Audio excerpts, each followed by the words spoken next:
somos tão ruins. Nem um pouco.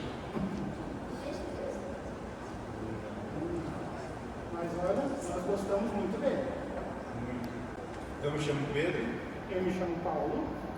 Nós estamos aqui para falar um pouco das nossas histórias. Para contar como foi tudo que aconteceu com a gente. Nossa história, começo. Bom, posso começar, Paulo? Pode começar. Bom, meu nome é Pedro. Eu nasci na cidade de Bethsaida, uma cidade pequena.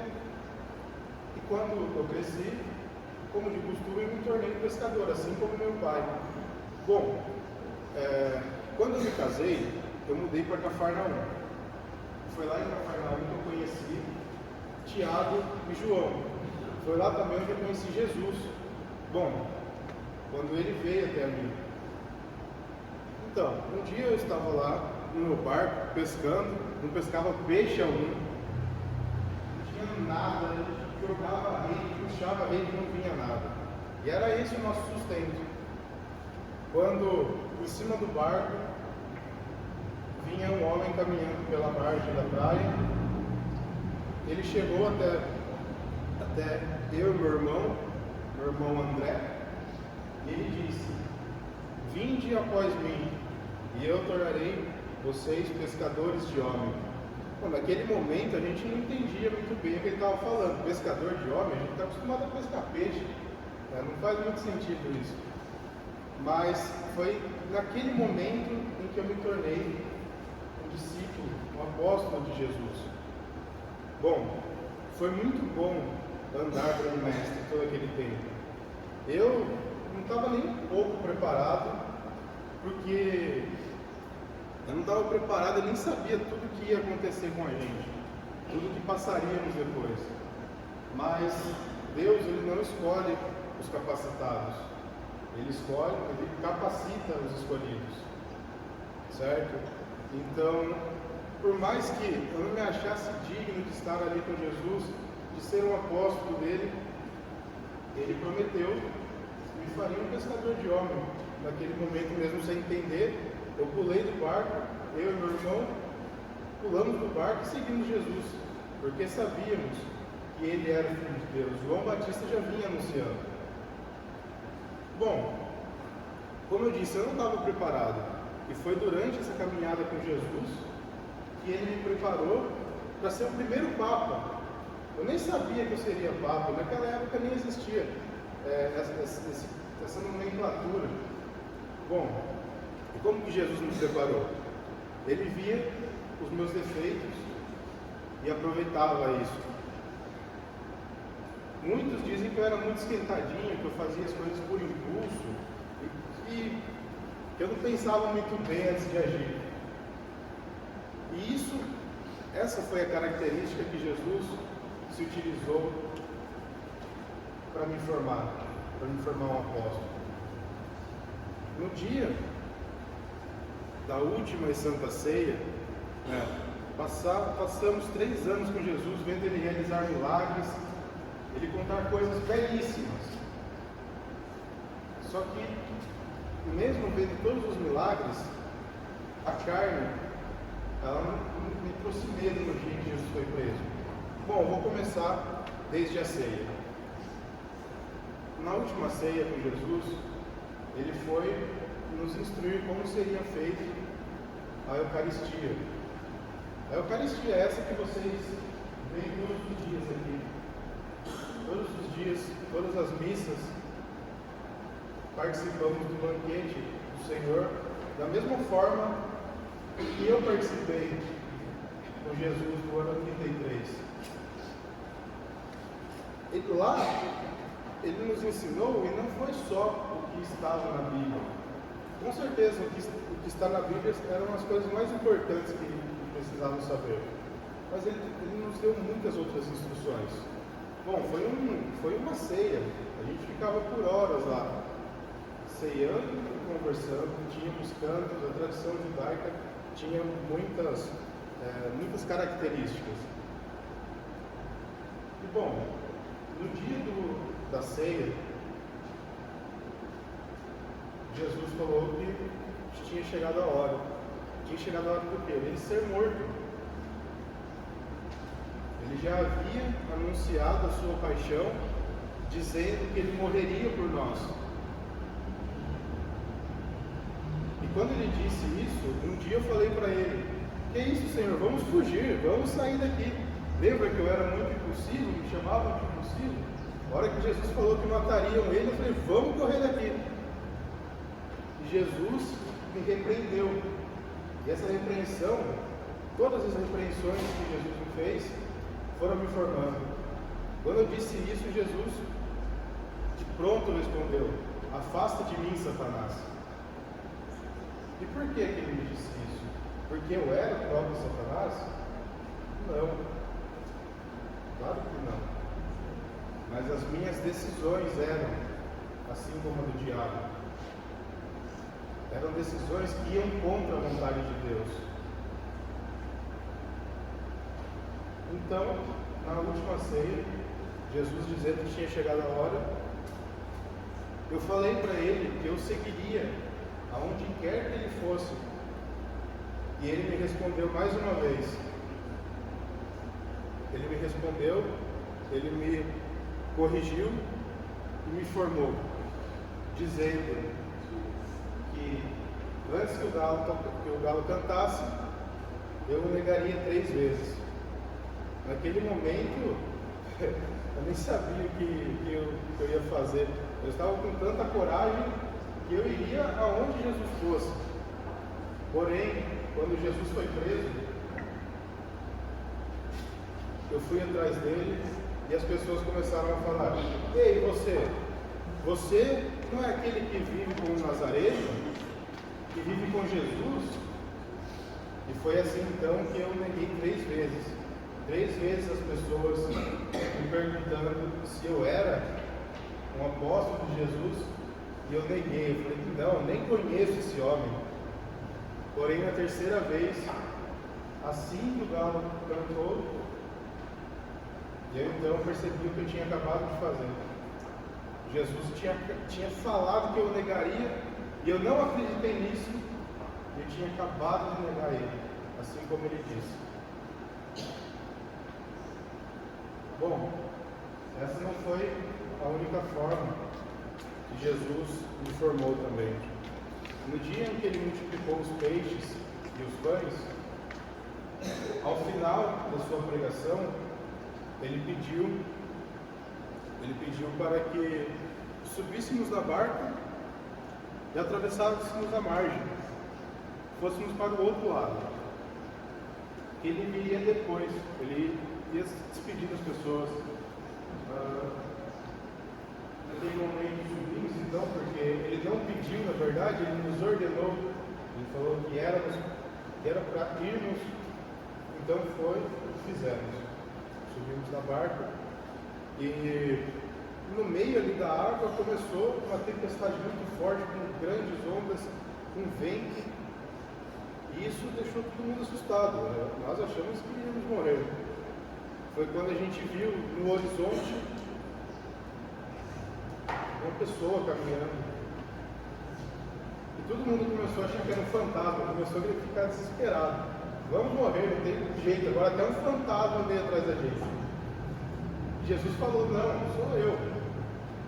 E eu, mesmo vendo os milagres que Jesus já havia realizado, quando eu vi aquele fantasma andando sobre as águas, eu ainda falei: se é o Senhor mesmo, Jesus, me chama para que eu caminhe também sobre as águas. Foi assim que eu fiz. Andei sobre as águas, vi milagres, e mesmo assim eu tive medo quando Jesus foi preso. Às vezes a gente tem medo de falar sobre Jesus e ser repreendido por outras pessoas, mas é normal, nós também tivemos medo. Bom, como eu disse, Jesus havia me escolhido como Papa, apesar de ele não ter falado com essas palavras: você vai ser um Papa. Jesus então disse: tu és Pedro, e sobre esta pedra eu edificarei a minha igreja. Bom, por que ele falou que eu era Pedro? Porque na verdade meu nome era Simão. Meu verdadeiro nome de batismo é Simão. E Pedro, a língua em que o Senhor falava era o aramaico, ele na verdade disse Cefas. Cefas era Pedro e ao mesmo tempo era a mesma palavra usada para pedra. Como outras línguas que foram traduzindo a mensagem do Senhor, passou para o grego e ficou Petrus, até que chegou no nome que vocês conhecem, que é Pedro. Que é o meu nome, como todo mundo me conhece.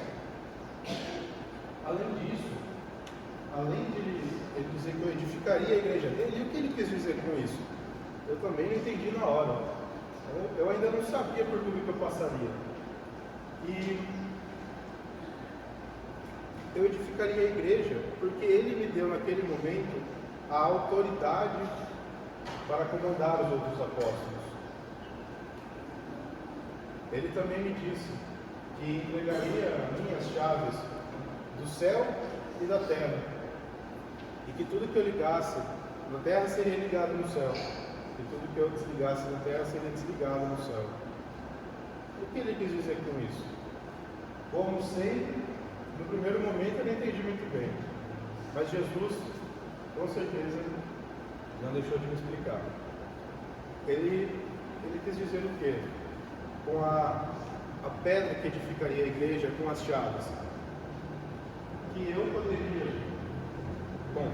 que eu não, que a igreja de Cristo, ela seria a responsável por dizer o que seria permitido e o que seria proibido, de acordo, é claro, com seus ensinamentos. Nada que a igreja afirma vai contra as Sagradas Escrituras e contra a tradição da igreja. É como se fosse um baú, e lá de dentro a gente vai tirando vários tesouros, e esses são os ensinamentos da igreja. Pois então, e aí eu pergunto para vocês, eu neguei Jesus 3 vezes, por que ele continuou me escolhendo como Papa? É estranho, né? Você imagina, você fala há poucas horas atrás que seguiria onde ele fosse, e quando ele é preso, você foge e o nega. Bom, Jesus, depois da sua morte, da sua ressurreição, ele apareceu primeiro para mim. E ele disse,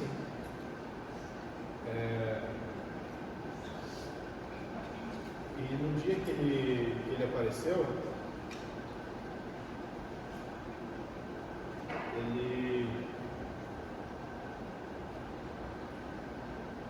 bom, normal, gente, na nossa idade, depois de tudo que a gente passou, às vezes as palavras nos fogem. fugiu. Calma aí, dá uma pausa no teatro.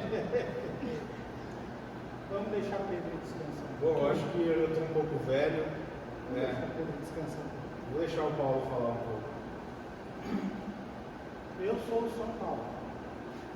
Não, eu não sou o Tini, eu não sou o Sábio, eu sou o Santo. Vocês acham que Pedro era uma pessoa impulsiva, agressiva? Vocês conhecem a história de São Paulo?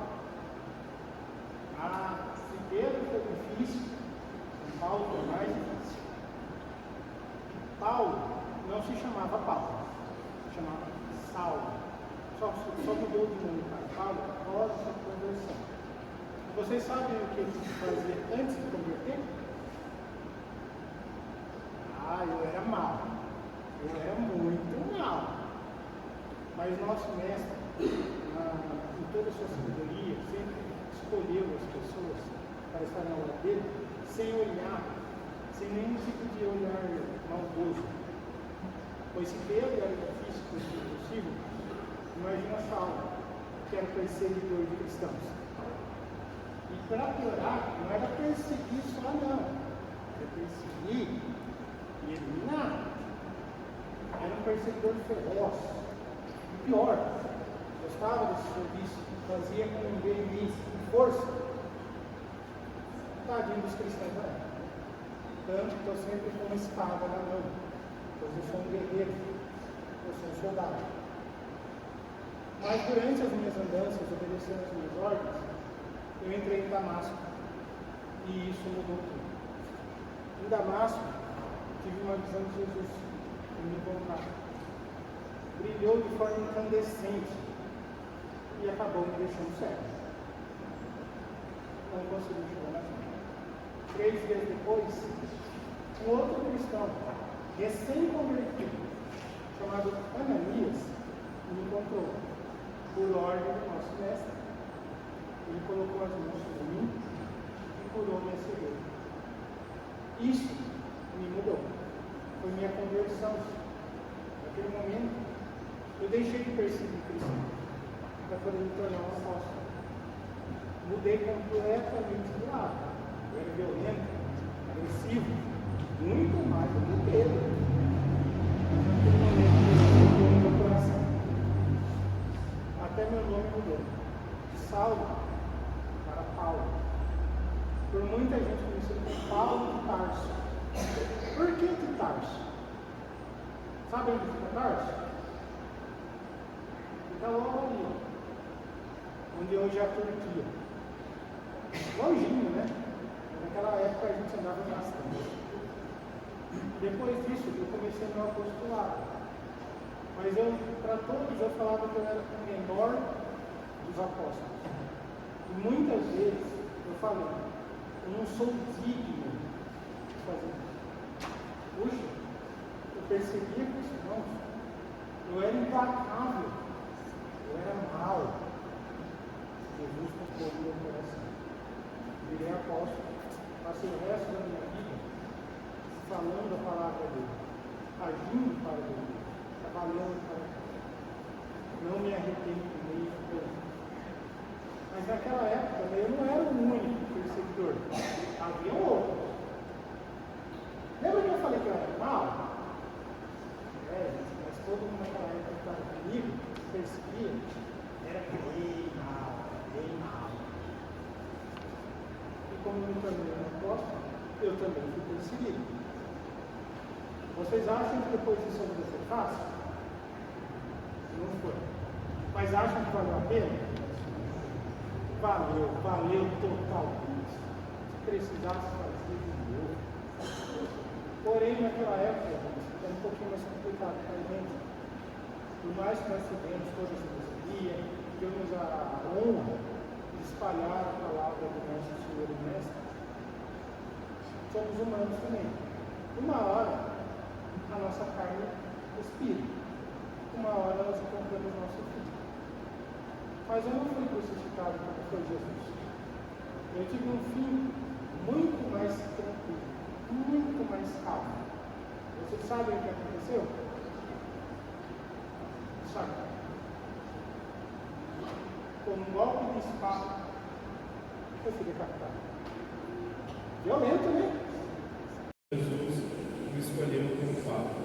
Bom, quando Jesus apareceu, ele veio entre nós apóstolos, e ele me perguntou 3 vezes também: Pedro, tu me amas? E eu respondi: sim, Senhor, é claro que eu te amo. Jesus novamente perguntou: Pedro, tu me amas? E eu respondi: sim, Senhor, o Senhor sabe que eu te amo. E Jesus mais uma vez, na 3ª vez, perguntou: Pedro, tu me amas? Eu fiquei pensando: nossa, Jesus não está acreditando em mim. Eu estou falando que amo ele e não está acreditando em mim. Mas Jesus sabia que eu o amava. Eu o amava mais do que os outros apóstolos. Então ele disse: apacentam as minhas ovelhas. Bom, Jesus sempre fala de ovelhas e faz essa comparação com as pessoas. Certo? Você vê então Jesus falando da ovelha perdida, em que quando o seu pastor encontra ela, há uma festa, assim como uma festa no céu quando um pecador é convertido. Certo? Então foi nesse momento, e também em outras conversas antes de Jesus subir ao céu, que ele me deixou a responsabilidade de Papa. Mas os outros apóstolos me chamavam de Papa? Não. Eles não me chamavam, mas a responsabilidade de um Papa era que eu tinha. Assim como hoje o Papa Francisco, ele comanda a igreja, era assim que eu fazia na época. Ou os meios que tinham na época, imagina. Eu tinha que escrever cartas. O Papa Francisco pode mandar um e-mail hoje, é muito mais fácil. O Papa Francisco pode voar de avião. Eu tinha que andar por todo o Mediterrâneo, por toda a Europa, para poder pregar. Então as condições eram diferentes. E durante todas essas andanças e pregações, foi quando eu estive em Roma. E naquele tempo existia um imperador chamado Nero. Nero, ele tinha um circo. E circo era como se fosse um coliseu. Vocês conhecem o coliseu? O coliseu é onde os romanos jogavam, os cristãos jogavam os bandidos para morrer para os leões. Era isso que eles assistiam. Eles viam as pessoas morrendo para os leões, para outros gladiadores. Pois então, Nero, fazendo esse circo, eu resolvi sair da cidade. Nossa, Pedro, mas você já tinha andado por toda a Europa, andou pelo Mediterrâneo, e ainda assim, você fugiu, você teve medo. Tive medo mais uma vez. E aí, saindo então de Roma, fugindo de Roma, eu vi um homem vindo em minha direção. Esse homem era Jesus. Ele já tinha subido ao céu. Certo? Nós não falamos do creio, Deus Pai Todo-Poderoso, Jesus Cristo, o único Filho. Certo? Ele subiu aos céus e está sentado à direita do Pai. Certo? Pois então, mas naquele momento ele veio até mim e eu perguntei: Senhor, o que o Senhor está fazendo aqui? E ele disse: bom, já que você está fugindo, eu vou voltar para Roma e vou ser crucificado mais uma vez. Nesse momento, eu tomei coragem e fui até Roma. Chegando até Roma, já sabendo que seria preso por ser cristão, por falar sobre Cristo, eu fui condenado à cruz, assim como Jesus foi. Mas eu não era digno de morrer como mestre. E eu pedi para ser crucificado de cabeça para baixo. E foi assim que eu morri, com os pregos de ponta cabeça. Para vocês verem, perguntem agora para o Pedro se ele se arrepende. Não me arrependo nem um pouco. Se precisasse, faremos tudo de novo. Faremos tudo novamente. Uma das coisas mais bonitas que nós somos. Vocês podem ver, tanto eu, Paulo, como Pedro, nós não éramos exemplos de perfeição. Não éramos aquelas pessoas todas melhores. E mesmo assim, nós fizemos o que a gente tinha que fazer. Às vezes a gente se sente meio deslocado, como se nós não fôssemos dignos. Mas como ele mesmo falou, ele não escolhe os capacitados. Escolhemos. Então é um prazer para vocês. Espero ter entendido essa história. Sabem que dia hoje? Que dia é hoje? Vamos ver se alguém acerta, hein? Que é dia de... Dia de... São Pedro e São Paulo. Essas aqui são as nossas imagens, né? Eu, naquela época, eu estava um pouco mais magro, bons tempos, eu andava bastante. É que agora com a tecnologia isso acabou. Já não é pedir verdade. Bom, nós temos que voltar. Como eu disse, Jesus me entregou a chave do céu. E hoje ele já avisou que chegaria mais um santo no céu, tenho que estar lá. Mas antes, eu Eu tenho uma mensagem de Nossa Senhora para vocês. Deixa eu ir lá pegar.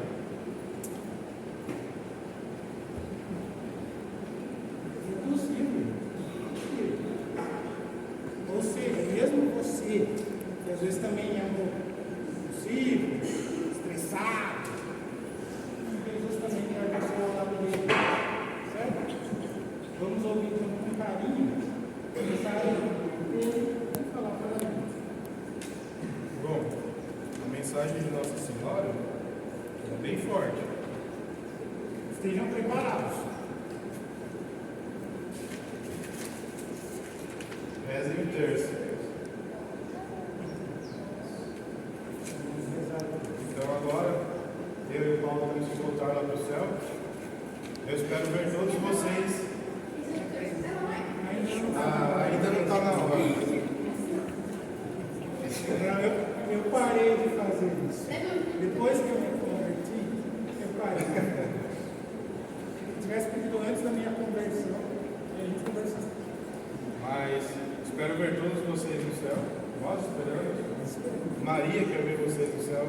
Jesus quer ver vocês no céu. E se esforcem, porque é necessário. Muito obrigado. Esperamos vocês lá. E rezem o terço. Tá?